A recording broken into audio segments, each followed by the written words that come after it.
Good evening students.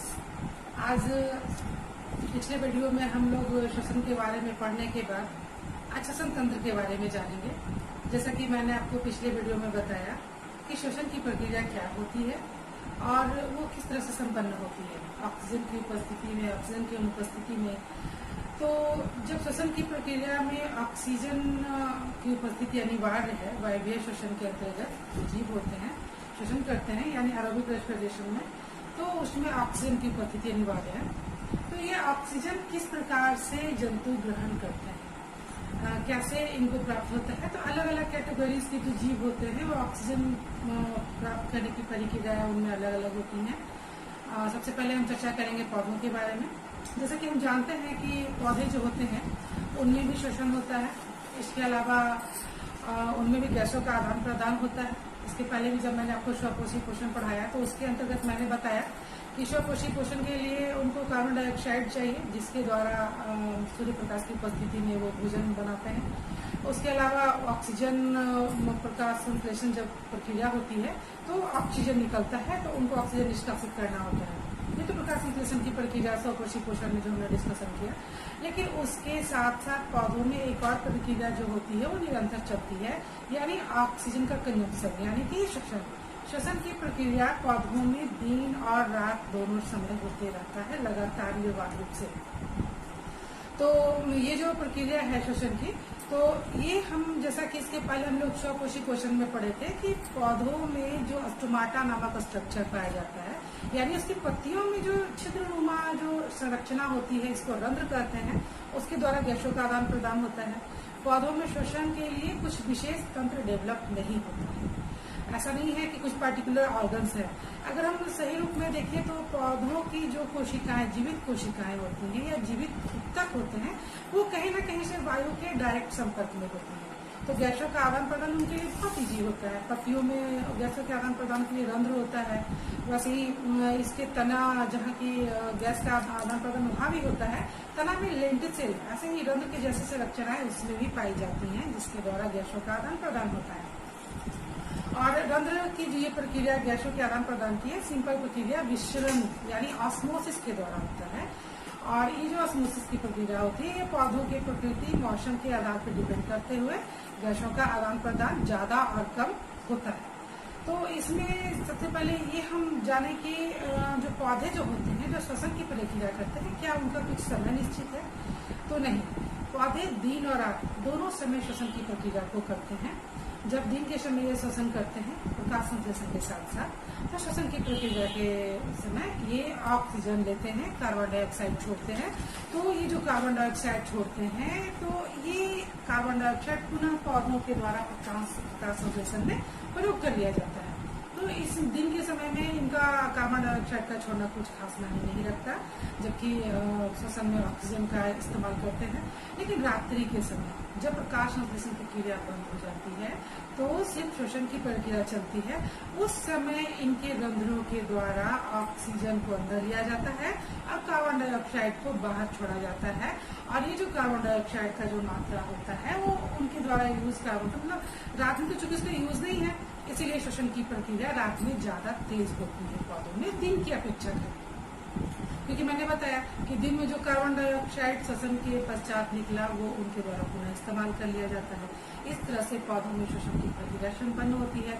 उसके अलावा पौधों की जो जीवित कोशिकाएं होती हैं, जो ऊतक होती हैं, उसमें जैसा कि हम जानते हैं कि उसमें इंटरसेलुलर स्पेसेस ज्यादा होती है, मतलब कि अंतरकोशिकीय स्थान, रिक्त स्थान ज्यादा होता है, जिसके चलते कि गैसों का आदान प्रदान जिसके चलते गैसों का आदान प्रदान बहुत आसानी से हो जाता है। तो इस तरह से जो पौधे होते हैं उसमें श्वसन की प्रक्रिया संपन्न होती है और ऑक्सीजन की मात्रा उनको उपलब्ध कराई जाती है उनके श्वसन के लिए, उनकी पत्तियों के रंध्रों के द्वारा। अब बात है जंतुओं की। तो जंतुओं पर जब बात आती है तो हम अगर जंतुओं का बात करें तो दो तरह के जंतु होते हैं। स्थलीय जंतु होते हैं, जलीय जंतु होते हैं। दोनों को श्वसन के लिए ऑक्सीजन चाहिए, लेकिन दोनों के श्वसन के लिए ऑक्सीजन ग्रहण करने का तरीका अलग अलग होता है। जैसे कि जो स्थलीय जो जीव होते हैं उसमें श्वसन करने के लिए पूरा एक तंत्र डेवलप होता है। जलीय जीव स्थलीय जीव दोनों में श्वसन करने के लिए पूरा एक तंत्र डेवलप होता है। बहुत सारे पार्ट्स सम्मिलित होते हैं जो मिलकर श्वसन की प्रक्रिया को संपन्न करते हैं, यानी कि ऑक्सीजन के लेने और कार्बन डाइऑक्साइड को छोड़ने में मदद करते हैं। तो ये जो प्रक्रिया होती है स्थलीय जीवों में, जलीय जीवों में थोड़ी सी अलग अलग होती है। स्थलीय जीव जो होते हैं वो वायुमंडलीय ऑक्सीजन को डायरेक्ट लेते हैं। कहने का मतलब कि वो डायरेक्ट हवा से वायु लेकर श्वसन करते हैं। लेकिन जो जलीय जीव होते हैं वो डायरेक्ट वायुमंडलीय ऑक्सीजन का उपयोग नहीं कर सकते। तो उनमें क्या प्रक्रिया होती है? तो ये जलीय जीव जो होते हैं अपने श्वसन के लिए जो जल होता है उसमें जो बंधा हुआ ऑक्सीजन है, यानी जल के कणों के बीच जो फंसा हुआ ऑक्सीजन है उसका इस्तेमाल करते हैं। तो मछली आदि क्या करती हैं कि मुंह के द्वारा जल को अंदर लेती हैं, फिर जबरदस्ती उसको अपने क्लोम तक भेजती है। क्लोम मतलब गिल्स, यानी कि इसका जो रेस्पिरेटरी ऑर्गन है, श्वसन ऑर्गन है, इसको गिल बोलते हैं। यानी कि वहां तक गिल तक भेजती है, क्लोम तक भेजती है। फिर जो क्लोम जो होता है, क्लोम के पास बहुत सारी रुधिर वाहिकाएं होती हैं और इन रुधिर वाहिकाओं का काम है कि जो ऑक्सीजन आ रहा है जल के साथ उसको अवशोषित करके वो रुधिर में जाता है और उससे वो उसके पूरे शरीर में उपलब्ध करा दिया जाता है। तो इस तरह से जलीय जीवों में श्वसन संपन्न होता है। कहने का मतलब कि जो जलीय जीव होते हैं वो डायरेक्ट वायुमंडलीय ऑक्सीजन का उपयोग नहीं करते। वो जल में जो अनुबाधित बंधे होते हैं ऑक्सीजन के उसका उपयोग करते हैं। इसके अलावा अलग अलग जीवों में श्वसन की प्रक्रियाओं के लिए अलग अलग तंत्र यानी अलग अलग ऑर्गन्स डेवलप होते हैं। जैसा कि जलीय जीव में मैंने भी बताया क्लोम के द्वारा। उसके अलावा कुछ जलीय जीव जो होते हैं त्वचा के द्वारा भी रेस्पिरेशन करते हैं। कुछ जलीय जीव जो होते हैं उनमें फेफड़ा जैसा अंग मतलब श्वसन करने के लिए स्थलीय जीवों के जैसा संवेग, स्थलीय जीवों के जैसा तंत्र डेवलप होता है। वो समय समय पर पानी के अंदर से श्वसन करने के लिए बाहर आते हैं और हवा लेके फिर वो नीचे जाके डुबकी लाके फिर बाहर निकलते, मतलब वायुमंडलीय ऑक्सीजन को लेते हैं। उसके अलावा जो कीट पतंगे होते हैं उसमें भी श्वसन का अलग मतलब अलग तंत्र है। मानव तंत्र से ये थोड़ा सा भिन्न है। कहने का मतलब कि अलग अलग जीवों में श्वसन के लिए अलग अलग अंग मौजूद होते हैं जिसके द्वारा कि श्वसन किया जाता है। जलीय, स्थलीय, कीट पतंग आदि जीवों में इनको कैटेगराइज किया जाता है। अब बात है मानव अंग का कि मानव अंग में कैसे श्वसन होता है। तो जैसे मानव अंग का अगर हम बात करें कि ऑक्सीजन का किस तरह से अवशोषित किया जाता है हमारे मानव शरीर में, उसके बारे में अगर हम बात करें तो मानव शरीर के अंदर ऑक्सीजन को अवशोषित करने के लिए पूरा एक तंत्र है। इसमें अलग अलग अंग इससे जुड़े हुए हैं। जैसा कि देखिए मानव शरीर जो हमारा होता है उसमें जो हमारा सबसे पहला द्वार होता है नाक। यानी अगर हम देखें तो हमारा जो श्वसन तंत्र है उसको दो पार्ट में बांट सकते हैं, lower parts and upper parts. Upper parts मतलब वो पार्ट जो ऊपरी हमारे शरीर के ऊपरी हिस्से में अवस्थित है। लोअर पार्ट जो मतलब हमारे शरीर के निचले हिस्से में अवस्थित है। अपर पार्ट्स में आने वाले जो पार्ट हैं जो कि श्वसन में हेल्प करते हैं, श्वसन तंत्र का हिस्सा है, उनमें सबसे पहला पार्ट नाक है। ये जो हमारे फेस पे डायरेक्ट दिखता है नासिका छिद्र है। नासिका छिद्र के द्वारा श्वसन का वायु हमारे शरीर के अंदर जाता है। नाक जो होता है वो ग्रसनी से जुड़ा हुआ रहता है। नाक जो होता है अंदर जाके एक नली से जुड़ा होता है, इसको ग्रसनी कहते हैं। ग्रसनी जो होता है अंदर जाके श्वासकोश से जुड़ा होता है। ये श्वासकोश जो होते हैं वो श्वास नली से जुड़ी होती है और ये श्वास नली अंदर जाकर दो फेफड़ों में बढ़ जाती है जो अंदर विभिन्न श्वसनिका में बढ़ते हुए कुपिकाओं में जाकर समाप्त होती है। तो इस तरह से हम देखते हैं कि हमारा जो श्वसन तंत्र है, मानव श्वसन तंत्र, उसमें मुख्य रूप से 5 अंग सम्मिलित है: नाक, ग्रसनी, श्वासकोश, श्वास नली एवं फेफड़ा। अब बात करते हैं नाक से कि किस तरह से हम वायु को लेते हैं और इसकी क्या प्रक्रिया है। सर्वप्रथम जो हमारा नासा छिद्र है, यानी कि हमारा जो नाजल ये जो नासा छिद्र, नाक का छिद्र है, इसके द्वारा हवा अंदर लिया जाता है।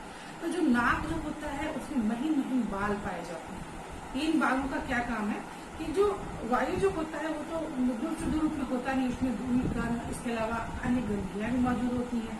तो ये जो बाल होते हैं ना, ये नाक के, ये धूल कणों को और अन्य गंदगियों को छान लेते हैं। इसके अलावा नाक के अंदर म्यूकोसा जैसा पदार्थ होता है, लसलसा श्लेष्मा, जिसको श्लेष्मा कहते हैं, म्यूकोसा कहते हैं, वो एक श्लेष्मा जैसा पदार्थ होता है। तो जो ये जो श्लेष्मा है नाक के अंदर, वो भी वायु के साथ आने वाली विभिन्न गंदगियों को, धूल कणों को अपने में चिपका लेता है और इस तरह से साफ वायु को अंदर जाने में, मतलब कि एक तरह से वो फिल्टर करके वायु जो हमारे नाक में जा रहा है उसको, उसका बाल, उसका श्लेष्मा उसको फिल्टर करता है, फिर आगे नाक के अंदर भेजता है, यानी कि हमारे दूसरे पार्ट ग्रसनी में जाता है। ग्रसनी से होते हुए वो स्वरकोश यानी कंठ में जाता है। तो जो कंठ जो हमारा पार्ट है वो विभिन्न वलयाकार स्ट्रक्चर का बना होता है, यानी उसमें आप देखेंगे इस तरह के बहुत सारे वलयाकार स्ट्रक्चर पाए जाते हैं, जिसको कि उपास्थि वलय कहते हैं। और ये जो हमारा कंठ जो होता है वो उपास्थि का बना होता है। इन वलय का क्या काम है कि ये तय करना कि जो वायु जो अंदर आ रहा है वो अपने सही मार्ग में जाए, अपने मार्ग से डिविएट नहीं हो और वो श्वास नली के अंदर ही जाए। ये इन वलयों का मेन काम है, मूवमेंट करके वो श्वास नली में आगे की ओर हवा को भेजते हैं। उसके बाद फिर जो हमारा वलय के द्वारा होते हुए हवा जो है वो श्वास नली में आता है। श्वास नली से जो ये जो श्वास नली है अंदर जाकर हमारे डायफ्राम के ठीक ऊपर दो फेफड़ों में बढ़ जाता है, यानी दो फुसफुस में बढ़ जाता है। इस तरह का जो स्ट्रक्चर होता है, जो स्ट्रक्चर मैं आप यहाँ पे दिखा रही हूँ मैं, ये हमारा श्वसन तंत्र का स्ट्रक्चर है। ये ऐसा स्ट्रक्चर बढ़ जाता है, जैसे देखिए यहाँ पे ये श्वास नली है, यहाँ पे ये स्वर कोश का ये उपास्थि वर्ग है, इसके द्वारा होते हुए वायु यहाँ पर श्वास नलिकाओं से होते हुए ये श्वास नलिकाएं हैं दोनों फेफड़ों में जाकर बराबर रूप से श्वसनिका में विभाजित हो जाती है, मतलब छोटी छोटी नलिकाओं में विभाजित हो जाती है। ये जो छोटी छोटी नलिकाएं होती हैं ये आगे जाकर कुपिका कोश में विभाजित हो जाती है। कहने का मतलब बलून लाइक स्ट्रक्चर में फिर उनका एंड होता है, यानी श्वसनिका जो होती है वो एक बलून लाइक स्ट्रक्चर जिसको कि कुपिका कोश कहते हैं, उसमें उनका समापन होता है। अब होता क्या है, जो हवा फिल्टर करके नाक के द्वारा लिया गया वो स्वर कोश के द्वारा उसको श्वास नली में भेजा गया। श्वास नली से होते हुए वो हवा विभिन्न श्वसनिकाओं यानी दोनों फेफड़ों में चला गया। अब दोनों फेफड़ों में जो कुपिका होता है, तो इस तरह से जो एक कुपिका कोश होता है, ये कुपिका कोश हवा को एक बड़ा सतह उपलब्ध कराता है। अगर हमारे लंग्स में जो फेफड़ों में जो कुपिका कोश है उसको पूरी तरह से फैलाया जाए, पूरी तरह से फैलाने के बाद ये टोटल 80 वर्ग मीटर के क्षेत्र में फैल सकता है। यानी कहने का मतलब कि एक बड़ा स्पेस उपलब्ध कराता है, ताकि हवा में जो गैस आया है उनके विनिमय के लिए यथोचित जगह उपलब्ध कराया जा सके, इतना स्पेस उपलब्ध कराया जा सके कि गैसों का विनिमय आसानी से हो जाए। अब ये जो कुपिकाएं जो होती हैं इसमें बहुत सारी रक्त वाहिकाएं जुड़ी होती हैं। इससे ये जो रक्त वाहिकाएं होती हैं, तो ये जब हम सांस अंदर लेते हैं, तो सांस अंदर लेने के दौरान क्या होता है कि हमारी पसलियां ऊपर उठती हैं। जैसे आप खुद से अगर ऐसा महसूस करें सांस को ले तो देखेंगे कि हमारी पसलियां ऊपर उठी, डायफ्राम चपटा हो जाता है और इस तरह से जो कुपिकाएं होती हैं वो फूल जाती हैं, उसमें हवा चला जाता है। जो वायु हमने श्वसन के दौरान लिया है वो कुपिकाओं में चला जाता है। और ये जो वायु होता है, फिर जो कुपिकाएं हमारी हैं उससे बहुत सारे कुपिका रुधिर वाहिकाएं पाई जाती हैं। अब इन वायु से ये कुपिका रुधिर वाहिकाएं जो होती हैं ऑक्सीजन को अवशोषित करती हैं और ऑक्सीजन फिर हमारे रक्त में जाकर फिर उन ऊतकों तक जाता है जिसके पास ऑक्सीजन की कमी है और जिन कोशिकाओं जिन ऊतकों को ऑक्सीजन की आवश्यकता है। इस तरह से हमारे शरीर की ऑक्सीजन की उपलब्धता पूरी की जाती है हमारे श्वसन के द्वारा, जिसमें हमारा श्वसन तंत्र सम्मिलित होता है, शामिल होता है। अब बात है कि ये जो कुपिकाएं हैं, कुपिकाओं में जो रुधिर पाया जाता है उसमें ऑक्सीजन कैसे अटैच होता है। तो जो रुधिर हमारा जो ब्लड है यानी कि हमारे जो कुपिका में जो वाहिकाएं हैं जिसमें ब्लड है, उस ब्लड में एक कण पाया जाता है, इसको हीमोग्लोबिन कहते हैं। हीमोग्लोबिन जो होता है वो ऑक्सीजन को कैच करने वाला, पकड़ने वाला कण होता है। और ये जो हीमोग्लोबिन होता है हमारे ब्लड के, हमारे रक्त के लाल रक्त कणों में पाया जाता है। तो वायु में उपस्थित ऑक्सीजन इन्हीं हीमोग्लोबिन के द्वारा ले लिया जाता है और फिर ये रक्त के साथ विभिन्न ऊतकों को, विभिन्न कोशिकाओं को उपलब्ध कराया जाता है। जैसा कि इसके पहले मैंने चर्चा किया था कि श्वसन के दौरान ऑक्सीजन का उपयोग करते हुए उसका ऊर्जा के रूपांतरण में उसका उपयोग किया जाता है, जिसके फलस्वरूप CO2, जल और ऊर्जा का निर्माण होता है। तो जो ऊर्जा का निर्माण के दौरान CO2 भी निकल रहा है, तो ऑक्सीजन जिस रक्त के द्वारा ऑक्सीजन ले जाया जा रहा है हमारे ऊतकों तक, हमारे कोशिकाओं तक, वही कार्बन डाइऑक्साइड का निर्माण हुआ श्वसन की क्रिया के उपरांत। तो उस कार्बन डाइऑक्साइड को भी हमारे शरीर से बाहर निकलना है, तो ये रक्त वाहिकाएं पुनः कार्बन डाइऑक्साइड को वहां से वापस ले लेती हैं। लेकिन कार्बन डाइऑक्साइड को उठाने के लिए कोई विशेष कण ब्लड में नहीं होता। कार्बन डाइऑक्साइड जो होता है वो जल में विलय होता है। तो इस तरह से जल में विलय होने के कारण वो रक्त के साथ विलय होकर फिर पुनः कुपिकाओं तक वापस आता है। और वो कुपिकाओं जो लंग्स में, जो हमारी जो श्वसनिका के पास जो कुपिकाएं है, बलूनुमा स्ट्रक्चर है, उन कुपिकाओं के द्वारा कार्बन डाइऑक्साइड हवा में चला जाता है और हवा के द्वारा फिर बाहर निकल जाता है। इस तरह से हमारा जो श्वसन तंत्र है वो श्वसन की प्रक्रिया को संपन्न करता है। तो इसके आधार पे हम नटसेल में बोल सकते हैं कि जो मानव श्वसन तंत्र होता है उसका मुख्य अंग नाक, ग्रसनी, श्वासकोश, श्वास नली एवं फेफड़ा है। उसके अलावा हमारे श्वसन तंत्र का जो स्ट्रक्चर होता है ऐसा होता है। अपर स्ट्रक्चर में नाक और ग्रसनी हो गया, श्वासकोश और श्वास नली ये स्ट्रक्चर में आता है। इसमें उपास्थि विलय पाए जाते हैं कंठ में। उसके बाद जो ये श्वास नली होता है दो फुसफुस यानी दो लंग्स में जाता है। लंग्स में जाके पुनः अंदर ये जाकर ये विभिन्न नलिकाओं में यानी श्वसनिका में बढ़ जाता है। श्वसनिका जो होती है वो विभिन्न कुपिकाओं में विभाजित होती है। कुपिका का मुख्य कार्य क्या हो गया? श्वसन के लिए बड़ा एरिया उपलब्ध कराना, यानी बैलूनुमा स्ट्रक्चर है कि हवा के अंदर जाते ही फूल जाती हैं, हवा निकलने से ये पिचक जाती है। और इसको हम ऐसा समझ सकते हैं जैसे ये जो श्वसन श्वसनिकाएं हैं ये इस तरह के स्ट्रक्चर में यानी बैलूनुमा स्ट्रक्चर के साथ जुड़ी हुई है। इस तरह से ये हमारा संपूर्ण मानव श्वसन तंत्र के बारे में आज मैंने आपको बताया। और इसी ऑक्सीजन का उपयोग करते हुए पुनः श्वसन में ग्लूकोज का विखंडन किया जाता है, जिससे कार्बन डाइऑक्साइड, जल और ऊर्जा का निर्माण होता है। और उसी ऊर्जा का इस्तेमाल करके हमारे शरीर का संचालन होता है, विभिन्न ऊतकों का निर्माण होता है। इसके अलावा ऊतकों का मरम्मति और आदि अन्य कार्यों में इनका उपयोग किया जाता है। Thank you.